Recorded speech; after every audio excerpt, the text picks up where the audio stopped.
بەدبەختی لۆ من دەرچۆزە. یعنی تۆ لە جێی خوێندرای بەوان؟ مامۆژنم هاتە لای من گوتی دەبی مێردی پێ بکەی. ئەمش ڕازی نەبوو. تەمەنە چەند ساڵ بوو؟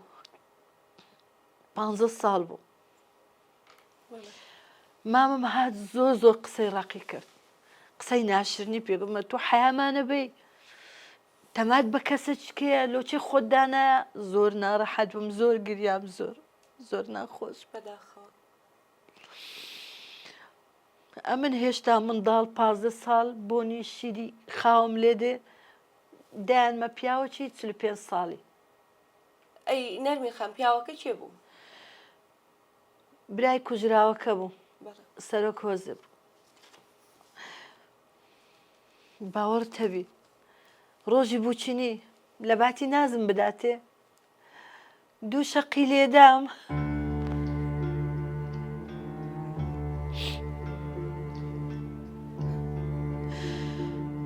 زۆر ناخۆش بوو زۆر.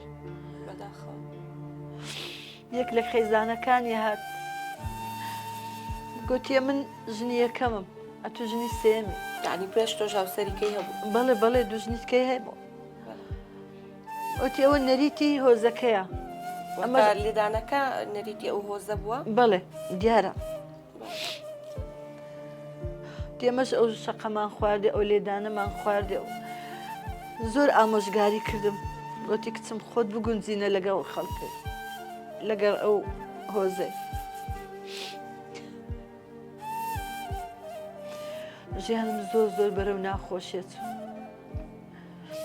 ئەم ژنەی زۆر باش بوو. زۆر خزمەتی فەلەح بەگمە کرد. باوەڕ تەبی ڕۆژانە بەشی 50 نەفەر خواردنمان دروست دەکرد. بە حکمیەوەی عەشایر بن و هەرچی خەڵکی کوردستان بوو دەهاتە ماڵیوان مەجبور دەبا ئەو خواردنشتەمان دروست کرد بە. ساڵ هات و ڕۆی ژنی چوارەمی هینە.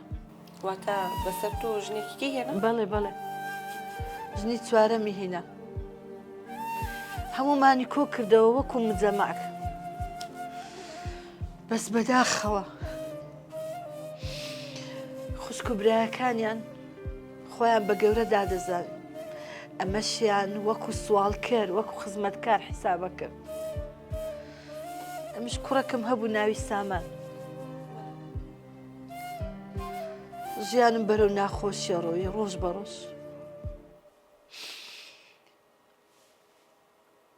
دوای بڕیاردا ژنی پێنجەم بینیتن. لە شەرعدا نابی پێنج ژنی هەبیتن دەبی یەکەکی تەلاق داتن. بێگومان وایە. لۆ ئەوەی تۆڵەی لە حەمیدی مامم کاتەوە بڕیاریدا ئەمن تەلاقدا.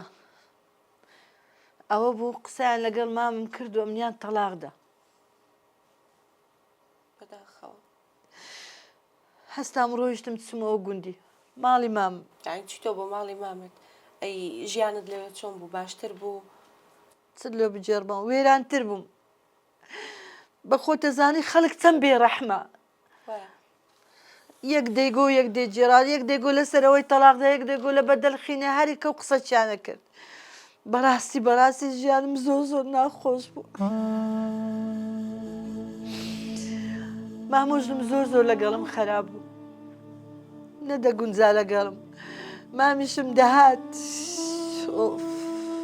سەرزەنشتێ کرد و نەیدەهێشتم بێمە دەرگای حەوشەی. ئەی نەرمی خان هیچ مناڵێکە دەبوو لەو هاوسەرەی پێشوت؟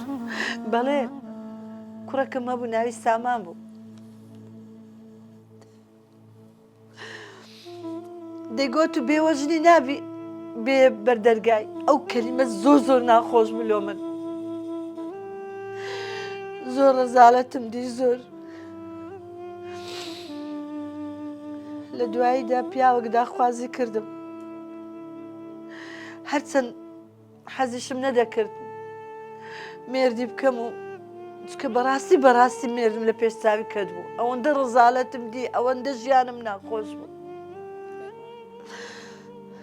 بە ناچاری مێردم پێکرد